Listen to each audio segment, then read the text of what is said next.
ଜୟ ଜଗନ୍ନାଥ ସାଙ୍ଗମାନେ, ଆଜି ଥିଲା ନୂଆବର୍ଷ।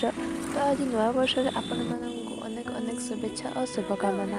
ତ ଆଜି ଏଇ ନୂଆବର୍ଷରେ ଆଜି ଆମେ ବାହାରିଥିଲୁ ଟିକେ ବୁଲାବୁଲି କରିବା ପାଇଁ। କେଉଁଠୁ ଷ୍ଟାର୍ଟ କରିବୁ ଆମେ ଭାବିଲୁ ଯେ ଆଜି ଟିକେ ଜଗାଙ୍କ ଦର୍ଶନ କରିବା।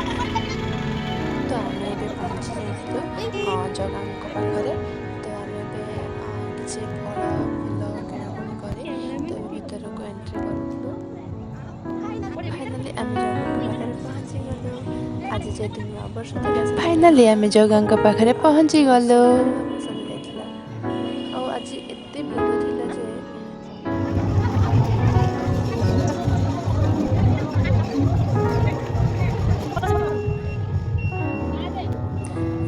ମନରେ ତ ବହୁତ ଆଶା ଥିଲା ଯେ ଆମେ ଜଗାଙ୍କ ପାଖକୁ ଯିବୁ, ଦର୍ଶନ କରିବୁ। ହେଲେ ଜଗାଙ୍କ ଡୋରି ନ ଲାଗିଲେ କ'ଣ କେହି ତା ପାଖକୁ ପହଞ୍ଚି ପାରିବ? ତ ଫାଇନାଲି ଆମକୁ ଜଗା ଦର୍ଶନ କରିବା ପାଇଁ ସେଇ ସୁଯୋଗଟି ମିଳିଲା ଏବଂ ଜଗା ବି ଆମକୁ ତାଙ୍କ ଡୋରି ଲାଗିଲା ବୋଲି ହିଁ ଆମେ ଯାଇ ପହଞ୍ଚି ପାରିଲୁ। ତ କେତେ ସୁନ୍ଦର ଦେଖାଯାଉଥିଲା।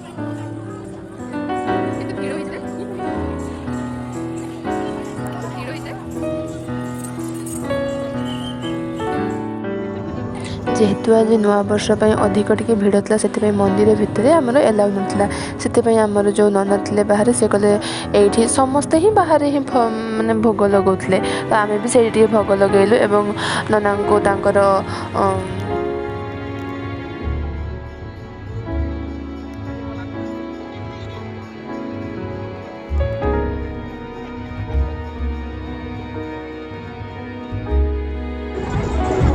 ତାପରେ ଏମିତିକି ଆମେ ଧୂପ ଏବଂ ଦୀପ ଦେଇକି ପୂଜା କଲୁ। ତାପରେ ଆମର ପୂଜା କାର୍ଯ୍ୟ ସମ୍ପନ୍ନ କରି ଭିତରକୁ ଜଗା ଦର୍ଶନ କରିବା ପାଇଁ ବାହାରିଲୁ।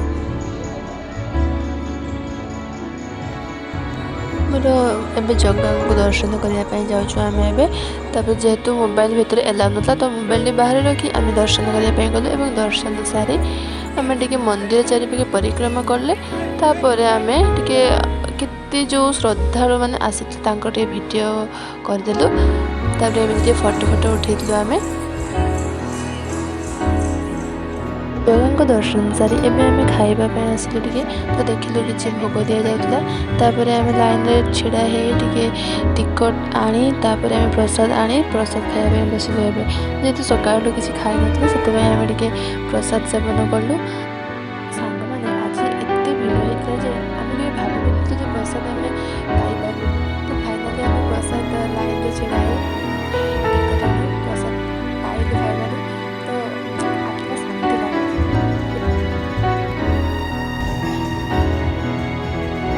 ନୂଆବର୍ଷ ପାଇଁ ମନ୍ଦିର ଭିତରେ କିଛି ସାଂସ୍କୃତିକ କାର୍ଯ୍ୟକ୍ରମ ଚାଲିଥିଲା। ତ ଆମେ ସେଠି ଟିକେ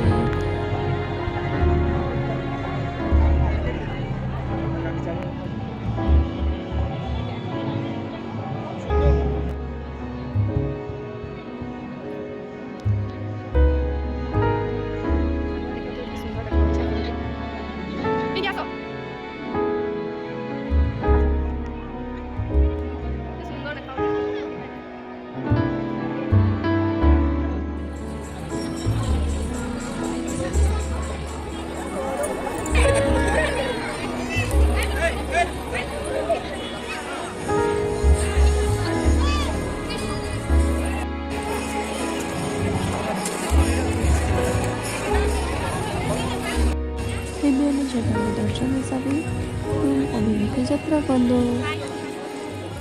ଯାହା ହଉ ଭଲରେ ଆଜିର ଆମର ଦିନଟି ଜଗାଙ୍କ ଦର୍ଶନ କଲୁ ଏବଂ ଆମେ ଘରକୁ